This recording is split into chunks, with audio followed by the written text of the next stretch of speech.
Okay. Ada juga yang dia lebih ke skillnya atau tubuh ya, jadi tubuhnya itu yang lebih banyak ya, lebih banyak geraknya atau kinestetiknya. Nah ini yang harus kita ketahui. Karena kalau anak yang kognitifnya itu bagus, biasanya dia banyak bertanya. Apa saja ditanyakan, apapun ya. Penasarannya tinggi ya Bu ya. Sampai kadang-kadang orang tua itu mungkin agak bosen juga ya jawabnya ya. Kok nanya terus sih ya. Sikis banget sih, apa sih ditanyain gitu. Sampai kita kadang-kadang juga orang tua yang tidak sabar itu akhirnya malah bisa juga tangannya itu udah diem, nah gitu. Ini membuat anak justru malah yang harusnya kognitifnya itu berjalan menjadi turun ya, terhambat. Nah juga kalau misalnya lebih banyak ke skillnya ya atau lebih ke kinestetiknya, maka ya dieksplor saja. Nah, dia bisanya apa? Entah main gitar, entah dia itu suka dengan mainan apa yang tangannya itu bergerak, kakinya yang bergerak. Ya silahkan ini dilihat. Nah, dari sini pula lah kita nanti akan mengetahui bakat anak kita itu ada di mana. Nah, maka kelebihan-kelebihan yang kita ketahui dari anak kita itulah yang harus kita tumbuh kembangkan. Nah, kalau anak kita memang tidak bisa melakukan sesuatu dan memang tidak mau, ya sudah ya sesudah, kita tidak perlu memaksakan terlalu tinggi memang ya. Kenapa? Karena kalau kita memaksakan, contoh nih anak kita nggak mau latihan tari ya karena dia nggak suka misalnya gitu, ya sudah nggak usah. Tapi kalau dia justru suka dengan latihan tari, ya kita masukkan ke sanggar mana yang itu bisa melatih dia. Dia suka yang musik, ya masukkan ke tempat yang di musik, misalnya kayak gitu. Dan seterusnya. Atau misalnya dia lebih suka dengan hitungan, matematika, ya silahkan untuk bisa dieksplor lebih banyak lagi di situ. Inilah jadi dari mana kita menumbuhkan anak kita, ya kita yang harus jeli sebagai orang tua. Nah, kenapa? Karena kalau itu nanti harusnya dia itu, contoh ini seperti kayak tikus itu kan bisanya dia itu masuk ke lorong-lorong, bikin lorong-lorong gitu. Dia suruh terbang kan nggak bisa ya. Ya sudah, jangan dipaksa buat terbang. Tapi silakan untuk menggali lubang itu bisa lebih dalam lagi, lebih baik lagi kan gitu. Jadi artinya bahwa jangan sampai anak kita itu salah jurusan istilahnya gitu ya. Meskipun ada juga loh Mbak ya yang salah jurusan tapi malah justru malah justru sukses. Ada juga justru orang yang tadinya mencoba-coba ya membuat sesuatu, misalnya membuat satu makanan atau apa, coba-coba yang tadinya itu sebenarnya merupakan satu produk gagal, justru itu menjadi produk yang tidak gagal, yang bisa dijual dengan larisnya. Misalnya seperti itu ya. Contoh kecil lah, misalnya seperti getuk goreng itu. Getuk goreng itu kan sebenarnya getuk yang tidak laku, kemudian digoreng kan gitu. Loh kok enak. Nah, jadi dijual. Jadi dijual kan gitu. Ini jadi contoh ya. Artinya produk yang tadinya seharusnya gagal ya, yang tidak harus dijual menjadi kok enak, ya dijual saja. Didaur ulang malah jadi makanan khas sekarang. Oke. Jadi anak-anak ini dikenalkan pada semua bidang gitu ya Bu ya. Akhirnya nanti dipilih atau difilter bidang mana yang paling dia sukai. Betul. Gitu. Seperti saus tiram. Saus tiram itu juga berarti sebenarnya dari produk gagal tadinya Mbak. Oh iya Bu. Tapi enak loh. Tapi enak kan? Iya. Yang tadinya orang masak lupa, ya kan Mbak, lupa ambil gosong. Ya kemudian kok baunya enak, kemudian dikasih sesuatu gitu, malah kok jadi enak. Nah itulah jadi saus tiram. Nah, misalnya seperti itu. Jadi ada hal-hal di balik itu. Ya, jadi artinya apa? Artinya tidak selalu bahwa itu adalah satu produk gagal. Ya, jadi jangan juga anak kita dijadikan sebagai produk gagal. Ya, jadi Tuhan itu tidak pernah memberikan produk yang gagal kepada manusia. Oke, tergantung dari kaca mana yang lihat gitu ya. Tinggal kita itu ke arah mana? Ke arah mana kita mengambil sisi yang paling kuat dari anak itu. Oke. Nah, itu yang kita kembangkan kan gitu Mbak. Iya betul. Luar biasa, ini Ica baru tahu juga nih ya. Oke, baik. Terima kasih Pak Ir dan Ibu Yu. Nanti kita akan lanjutkan lagi pemirsa, mari kita berdiskusi bersama-sama. Pemirsa bisa bergabung melalui WhatsApp dan SMS Reca Buntung ya di 0816680144. Dan sebelum itu kita akan simak terlebih dahulu beberapa pariwara berikut ini. pemirsa, nikmati pengalaman internet di rumah secara cepat, stabil, dan terpercaya dengan bergabung bersama Fiberstream. Dengan kecepatan unduhan yang stabil serta streaming tanpa buffering, Anda bisa menonton video, sosial media, dan browsing apa saja dengan mudah tanpa gangguan dan bebas batasan. Segera hubungi kami, kontak hotline-nya 0274 380 345 atau Instagram @fiberstream.net.id. Fiberstream, enjoy your streaming world.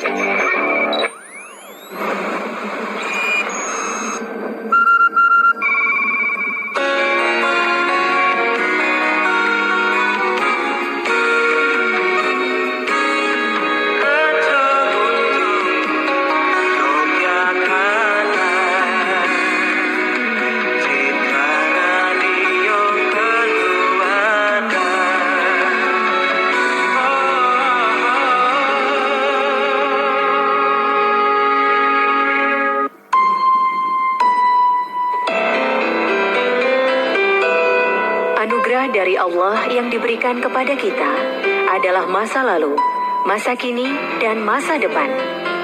Apa yang sudah kita siapkan untuk mengisi masa depan masing-masing? Mari kita simak inspirasi berikut ini.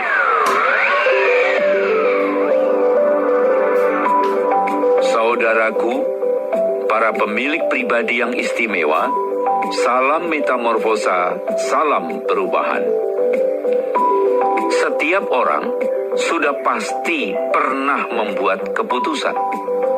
Namun, untuk membuat sebuah keputusan besar, tidak semua orang memiliki keberanian untuk melakukannya. Apakah Anda juga mengalaminya? Ketahuilah, wahai saudaraku, tumbuhnya keberanian membuat keputusan besar memang tidak muncul begitu saja. Ada beberapa faktor yang perlu kita perhitungkan dengan seksama.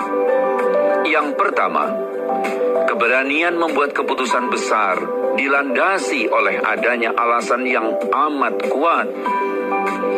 Menyelamatkan jiwa orang yang mau tenggelam merupakan alasan yang sangat kuat bagi anggota tim SAR. Sehingga derasnya arus dan tingginya gelombang tidak menyurutkan dirinya untuk membuat keputusan besar. Kedua, keberanian membuat keputusan besar juga dilandasi oleh adanya keyakinan yang kuat untuk berhasil. Sebab, tanpa keyakinan yang kuat untuk berhasil, maka yang terlahir ke permukaan justru keraguan dan kebimbangan. Untuk menambah keyakinan yang kuat untuk berhasil, diperlukanlah keahlian. Dan yang terakhir, keberanian membuat keputusan besar memerlukan perhitungan dan latihan. Jadi, tidak boleh gegabah, apalagi ngawur. Karena itu, perhitungkanlah risiko yang berkemungkinan muncul untuk disiapkan antisipasinya. Pun berlatihlah terus secara bertahap dan berkesinambungan agar nyali Anda terbentuk untuk membuat keputusan yang lebih besar. Dari saya, Coach Hadi Irianto, tetaplah semangat, jadikan hidup Anda lebih bermakna.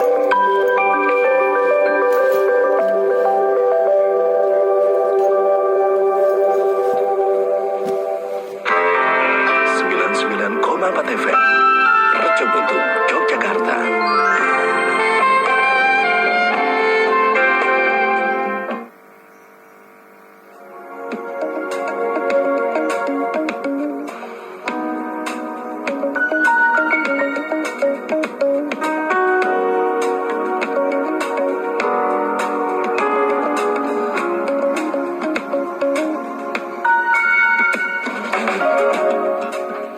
Baik pemirsa, masih ditemani Cadara di Bincang Siang hari ini bersama dengan Coach Hadi Irianto dan juga Ibu Yundaru Doratini dari HDI Management Center Yogyakarta. Terima kasih untuk Anda pemirsa yang sudah bergabung ya, sudah memberikan bergabung untuk kita akan berdiskusi tentang permasalahan ya pemirsa di kesempatan hari ini ya bersama HDI Management Center Yogyakarta. Nah, Pak Er dan Ibu Yun, kita akan lanjutkan lagi. Ya. Ini ada pertanyaan dari Ibu Ani. Nah, ini Bu Ani itu bertanya, anaknya itu tidak suka membaca dan menulis, gitu. Tapi dia suka banget gambar dan mewarnai. Oke. Nah, kemudian baiknya tuh gimana? Diteruskan atau dipaksa untuk bisa baca tulis karena sudah 6 tahun, artinya udah masuk SD juga gitu. Tapi baca tulisnya dia nggak mau belajar, gambar terus warnai terus gitu. Nah, ini baiknya seperti apa Pak Ir dan Ibu Yun? Beberapa waktu yang lalu Bu Yun kan sudah menjelaskan gitu ya, untuk belajar baca tulis gitu ya bagi anak-anak sejak awal gitu ya. Itu sudah dijelaskan, nanti biar Bu Yun yang jelaskan ulang. Oke, baik. Gitu ya. Bahwa anak itu belajar itu bukan dari tulisan, tapi dari gambar. Nah, mau sekalian berarti ya? Iya, jadi kalau misalnya suka gambar, suka mewarnai gitu ya, ya sudah dari situ belajarnya. Misalnya apa? Ada gambar apel ya, terus di bawahnya ada tulisan apel. Nggak usah pakai dieja, gitu loh ya. Biar anak itu niteni, gitu loh. Ini gambar ini apa namanya ini? Apel. Coba kamu perhatikan ini ada tulisannya di bawah ini. Ini tulisan ini menjelaskan tentang ini loh. Gitu loh. Jadi kalau misalnya apa, ya kamu mau nunjukin kepada teman kamu gitu tentang gambar ini, itu pasti teman kamu jawabnya itu kayak tulisan ini. Gitu lah ya. Nanti dia akan nita-nita. Oh, apel A. Terus ada P, ada E, ada L, kan gitu kan? Di dalam pikirannya gitu loh. Nah itu nanti akan dicocokkan dengan huruf itu. Sehingga dia tidak akan merasa terpaksa belajar membaca. Oh, karena dia suka juga gitu ya. Iya, karena dia kan suka dengan melihat gambarnya gitu. Apalagi misalnya masih polos gambarnya. Ayo sekarang diwarnai. Terus tulisannya juga diwarnai. Misalnya gitu loh ya. Jadi itu tidak akan pernah memaksa itu, tapi dia melakukannya dengan enjoy. Jadi lebih masuk gitu ya. Betul. Dicari dari apa yang dia suka. Iya, betul gitu. Oke, baik. Terima kasih Pak Ir. Nah, Ibu Yun yang jelasin lebih komplit. Sesungguhnya anak itu kan memang belajar itu bukan belajar membaca sesungguhnya, tapi dia sebenarnya juga yang dilihat itu adalah gambar. Termasuk misalnya nih tulisan Reco Buntung. Kalau tulisannya itu khas seperti itu, khas di mana-mana tulisan Reco Buntung itu khas seperti itu, maka dimanapun orang itu anak itu nanti dia tidak membaca tulisan sebenarnya, tapi membaca gambar. Oh itu Reco Buntung gitu. Meskipun bentuknya tulisan. Ya bentuknya tulisan, tapi ditangkap sebagai gambar. Iya, ditangkap sebagai gambar. Itu Reco Buntung gitu. Nah, tapi karena tulisan Reco Buntung itu ejaan lama ya. TJ-nya itu Reco Buntung itu seperti itu. Nanti itu perlu penjelasan lebih lanjut. Bukan dibaca Rejo. Gitu ya. Rejo Buntung kan. Iya, betul. Jadi itu nanti ada penjelasan lebih komplit lagi ya.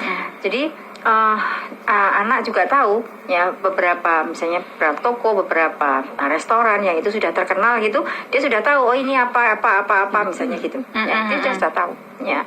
Jadi seperti itu tadi contohnya ya, seperti Reco Buntung itu di mana misalnya ada tulisan kok kayak gitu itu orang Reco Buntung, anak-anak nggak usah baca, tapi kayak gitu gambar kayak gitu itu Reco Buntung gitu. Udah pasti soalnya ya. Iya, karena jauh kan khas itu Mbak. Jadi tulisannya itu sudah khas, gambarnya juga seperti itu sudah khas. Jadi form huruf ya, font hurufnya itu sudah di mana-mana sama. Ya sudah dia membacanya gambar. Gitu. Bukan membaca huruf lagi. Nah seperti tadi disebutkan Pak Ir, kalau misalnya ada gambar rumah gitu ya, ada gambar rumah gitu, terus di bawahnya ditulisi rumah, tapi tulisannya rumah yang dibesarkan. Nah kemudian diwarnai, jadi rumah gitu. Nah sambil karena anak itu sudah umur 6 tahun, sambil dikasih tahu jendela kita untuk tahu banyak hal. Kamu nanti juga bisa membaca, entah di handphone, entah di manapun ya. Itu kamu membaca itu sudah menjadi satu hal yang wajib. Maka kamu harus bisa membaca, bukan lagi membaca seperti ini. Yuk kita belajar bareng-bareng ya. Nah, kemudian bikinkan kartu-kartu atau kartu kertas-kertas itu gambarnya kartu atau ada yang gambar rumah, kemudian di bawahnya ada tulisan rumah. Tadi ada gambarnya meja, mungkin gitu ya, ada tulisan bawahnya tulisan meja. Kursi ya kursi, gambarnya kursi. Terus begitu. Dengan seperti itu lebih cepat anak itu nanti membaca. Coba kursi yang mana, coba meja yang mana gitu. Akhirnya nanti dia mengamati sendiri kok, Mbak. Oke. Ya, mengamati sendiri dan akhirnya dia bisa membaca dengan cara seperti itu. Ya, jadi artinya kita tidak memaksa, tetapi sambil bermain anak itu nanti bisa membaca. Kayak kemarin waktu Ica ingat kita bahas itu ya Bu ya, orang tuanya juga mencontohkan. Betul. Dengan membaca buku sehingga anaknya tuh punya rasa pengen tahu nih apa yang dibaca. Jadi ini kenapa kok gambarnya ada monyet makan pisang, kemudian di sebelahnya itu ada gambar pohon pisang ya yang sudah terambil satu pisangnya misalnya kayak gitu. Nah ini contoh juga bisa diceritakan. Di situ ada ceritanya. Nah anak bisa menceritakan kembali. Nah gitu. Oke, ya. baik. Meskipun kadang-kadang juga salah, Mbak. Ya, adik saya dulu pernah ya ada gambar rumah, kemudian ada cerobong asap gitu ya. Tulisannya di bawah ini asap. Oh, tulisannya iya. asap gitu ya. Nah, tapi adik saya itu bacanya bukan asap. Ini apa? Rumah kobong. Ada asap. Ya, ada rumah, ada asap. Rumah kobong. Akhirnya seperti itu. Nah, ini juga satu hal yang lucu juga, tetapi nggak apa-apa. Nggak apa-apa. Dengan seperti itu lama kelamaan mulai dari yang pakai itu juga sudah umur 5 tahun saat itu. 5 tahun, hampir 6 tahun juga baru membaca yang seperti itu. Jadi lucu ya nggak masalah. Ya. Diikutin aja gitu ya Bu ya. Nanti dibetulkan, oh ini asap. Nah gitu. Oke, jadi kayak masa sih Omah Kobong? Coba lihat ini tulisannya. Iya. Kalau ngelatih anak-anak baca tuh emang lucu-lucu kan ya. Ada aja. Disikapi sebagai hiburan. Iya. Apalagi kalau anak, ini Ica pernah ngeliat ada orang tua yang ngajarin anak baca tuh pepaya. Taunya anaknya kates. Iya, Jadi betul. ini apa deh? Kates. Iya, nggak apa-apa. Dibetulkan pepaya nggak mau. Ya sudah nggak apa-apa, diganti tulisannya kates. Oh gitu. Jadi diikutin aja dulu gitu ya. Iya, Bu, ya. diikutin aja. Dia taunya apa ini kates, ya sudah kita tulisnya kates bukan pepaya. Sampai dia bisa benar-benar bisa baca. Iya. Nanti tinggal nih ya. Benernya pepaya. Nama lain dari kates adalah pepaya. Oh iya. Nggak apa-apa. Betul. Soalnya itu nama bahasa Jawa. Iya, nggak apa-apa. Gitu. Oke, baik. Terima kasih Mbak Ir dan Ibu Yun. Begitu Bu Ani ya. Kalau kemarin Bu Ani sempat menyimak juga, itu Bu Yun juga udah cerita banyak sekali bagaimana anak bisa senang buat belajar membaca gitu. Nah, kemudian ini pertanyaannya dari Ibu Ayi yang ada di Sleman. Ya. Ini mungkin di luar tema juga, cuman masih ada sangkut pautnya. Ya. Bagaimana cara mengembalikan kepercayaan diri dari anak yang pernah mengalami bullying waktu di SD? Padahal anak saya tuh sekarang di SMP kelas 8 ya, punya prestasi yang baik, juara kelas dan juara baca puisi. Tapi selalu ngerasa takut nih untuk mempunyai teman, jadi sering menyendiri. Saya sudah berusaha bicara sama anaknya, tapi masih begitu-begitu aja. Gitu. Masih ada ketakutan. Nah, ini bagaimana solusinya dari Pak Ir dan Ibu Yun? Nah, monggo. Ya. Oke. Pengalaman masa lalu yang membekas itu memang tidak gampang dihapus ya, atau tidak gampang dihilangin gitu ya. Nah, oleh karenanya maka langkah yang bijak ya untuk bisa mengembalikan rasa percaya dirinya itu adalah yang pertama tentu dari kita orang tua ya. Berangkat dari prestasi anak itu kita tegaskan ya bahwa nah ini kemampuan kamu yang sesungguhnya adalah seperti ini, kamu bisa punya prestasi kayak gini gitu lah ya. Inilah diri kamu yang sebenarnya. Nah, kalaupun kamu kemudian ada perasaan takut, ada perasaan minder dan sebagainya, itu sesuatu yang wajar, ya. Cuman sekarang kamu mau pilih yang mana, gitu ya. Misalnya nih pakai metafora begini. Coba sekarang tangan kamu yang kanan, Ya, itu ada 5 jari kan, gitu. Itu bayangkan ya, kalau jempol kamu itu Y, telunjuk kamu A, ya. Kemudian jari tengah yang panjang itu K, kemudian jari manisnya itu I, jari kelingkingnya itu N. Coba tangan kanan kamu bacanya apa itu? Terbaca apa? Yakin. Oke. Terus kamu sekarang punya tangan kiri juga toh. Yang tangan kiri jempolnya T juga sama itu. Ya, baik. Dan jempolnya itu T ya. Kemudian telunjuknya sama-sama A gitu ya. Kemudian jari tengahnya itu juga sama-sama K gitu ya, yaitu K.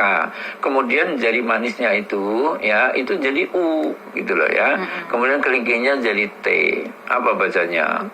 Takut. Nah, terus kamu itu boleh memilih. Ya, boleh memilih menjadi anak yang punya keyakinan yang besar, atau kamu mau terus-terusan takut. Kedua-duanya itu bisa kamu pilih, tapi ingat ya, akibatnya itu yang beda gitu loh ya. Kalau kamu yakin, maka akibatnya kamu punya prestasi yang luar biasa. Ya, kamu bisa bisa mengembangkan diri kamu. Tapi kalau kamu setia dengan takut, ya maka kamu tidak akan pernah kemana-mana. Gitu loh. Takut aja Karena bawaannya. takut terus gitu loh ya. Padahal tidak semua orang itu jelek, tidak semua orang itu jahat. Kalau kamu pernah mengalami waktu di SD dulu, ya kan, kamu misalnya disakiti sama teman, ya tidak semua teman itu kayak itu. Ya, sekarang kamu punya teman yang berbeda. Ya, teman kamu itu banyak yang baik kok. Nah, akhirnya orang tuanya mencoba menyeleksi, Mbak. Ya, menyeleksi siapa teman satu kelasnya itu yang memang benar-benar baik. Nah, maka itulah yang kemudian cobalah didekatkan, gitu loh. Maka akhirnya pelan-pelan nanti rasa percaya dirinya tumbuh, ya, rasa takutnya itu makin lama makin mengecil atau makin bisa diminimalisir. Begitu. Oke, baik. Jadi didorong terus gitu ya, Pak ya. Biar karena memang luka bullying, ketakutan dari bullying tuh tinggi complicated banget bagi orang yang mengalami. Betul. Ya, apalagi di masa-masa awal hidup. Iya, apalagi masih SD ya, Bu ya. Muda banget. Ada yang mengalami masa TK. Coba itu kan. Oh iya. Seperti yang ditangani sama Bu Yun ini. Itu sejak TK, Mbak, itu. Oh, tapi alhamdulillah. Dampaknya gimana kalau dari TK tuh? Itu dia yang membuli. Oh, malah dia yang ngebully. Iya, karena Karena laki-laki ya. mungkin maunya balas dendam. Ya. Oh gitu, wow, luar biasa ya. masih muda-muda soalnya itu kan kayak penanaman ini nanti bakal jadi anak yang seperti apa gitu. Betul. Di waktu muda gitu. Baik, terima kasih Pak Er dan Ibu Yun ya. Kita akan simak juga nih ya dari pertanyaan Bu Ayi yang akan dijawab oleh Ibu Yun. Monggo. Ya. Gini Mbak, tadi seperti yang disampaikan Pak Ir bahwa kita itu mesti menumbuhkan kepercayaan anak di masa yang sudah lalu seperti itu memang tidak mudah ya. Maka caranya kalau anak kita itu lebih banyak menyendiri ya, biarkan dia mengeksplor diri pada satu saat tertentu. Tapi pada saat yang lain tadi Pak Ir sudah sebutkan bahwa kita tahu ya anak-anak sekolah atau anak kelas satu kelas mungkin atau bahkan beda kelas yang itu tergolong anak yang baik, rajin dan seterusnya ya. Ini juga bisa kita kumpulkan atau ngundang ke rumah.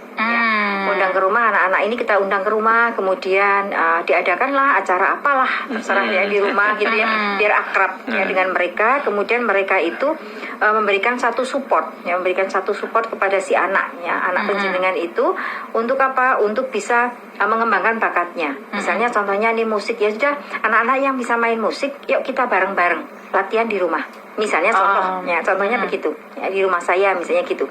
Ya anak-anak yang anaknya kebetulan putra penjenengan suka tari misalnya, ya sudah yuk latihan tari bareng ya di rumah, sehingga satu frekuensi ya, jadikan cari anak-anak yang satu frekuensi dengan putra penjenengan seperti apa.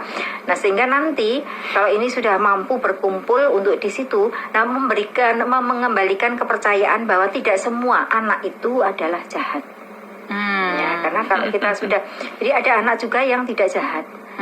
Nah maka pelan-pelan memang kita minta tolong sama guru, ya terutama guru PK kalau misalnya mampu, ya untuk bisa konsultasi, lalu bilang dong sama guru BK, ya, nah maafkan ya teman-temanmu dulu yang begini, tolong dimaafkan. Karena dia ini adalah saat itu belum tahu bahwa yang kayak gitu itu mencelakai kamu, membuat kamu begini, kamu maafkan ya. Nah gitu. Ya. Jadi kita minta tolong sama guru BK untuk bisa, karena kalau orang tua sendiri itu kan mungkin beda ya, karena kejadiannya di sekolah, maka itu juga harus di sekolah juga, ya, bahwa tidak semua anak adalah seperti itu. Maafkan ya teman-temanmu dulu, ya seperti ini. Nah gitu. Kalau itu tidak puas, kembalikan ke SD, Mbak. Ya, kembalikan ke SD, kemudian kembalikan pula ke ke guru di SD itu untuk bisa ngomong pada anak bahwa maafkan teman-temanmu dulu.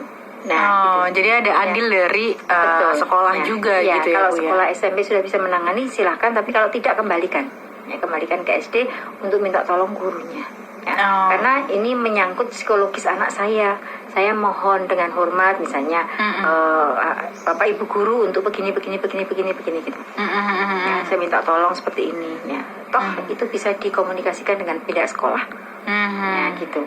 Oke, baik. Jadi ini juga jadi upaya untuk menyembuhkan anak juga gitu ya Bu? Iya, ya? betul.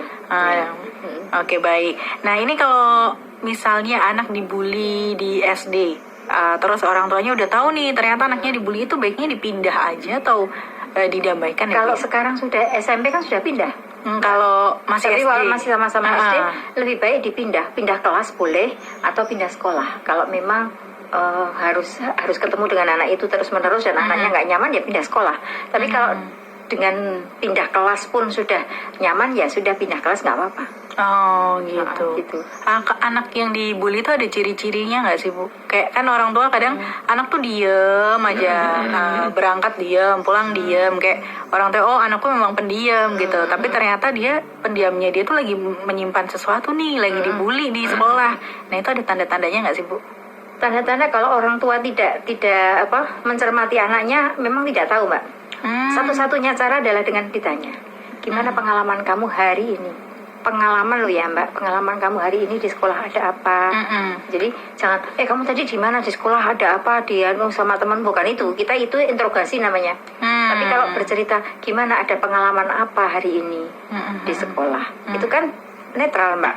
Ya, dia bisa bereksplor dengan apa saja yang mau diceritakan, baik yang baik maupun yang buruk, itu kan bisa ditanyakan sama anak kita, dan dia bisa cerita mana yang perlu diceritakan dan mana yang tidak. Dia mampu untuk menyimpan itu. Kalau dia menyimpan itu, nah maka kalau itu melakukan sesuatu hal yang aneh, jadi kita merasa anak itu kok aneh, baru kita selidiki ke sekolah. Tapi kalau misalnya enggak, ya enggak usah Mbak. Jadi satu-satunya hal yang netral ya hanya ditanyakan itu saja tadi, pengalaman apa yang kamu alami hari ini. Oh, gitu jadi emang orang tua tuh harus bisa meniteni anak gitu ya Bu ya. Betul. Nah, biasanya anak-anak yang terbully tuh kalau mau berangkat sekolah, entah itu mesti ada rasa enggan. Mesti ada rasa enggan.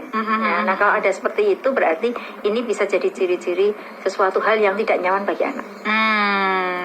Pasti ada itu sesuatu yang nggak nyaman. Oke, jadi orang tua juga perlu ini ya, melihat perbedaan dari anak itu seperti apa. Gitu. Oke. Baik, terima kasih Pak Ir dan Ibu Yun. Terima kasih juga untuk Ibu Ayi yang ada di Sleman.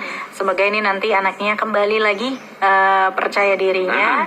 Nah, nanti kalau butuh lebih banyak insight atau butuh bantuan Pak Ir dan Ibu Yun, nanti bisa langsung datang aja ke HDI Management Center Yogyakarta. Nah, nanti Ica akan kasih tahu nomornya di akhir acara. Oke, baik. Nah, nanti kita lanjutkan lagi Pak Ir dan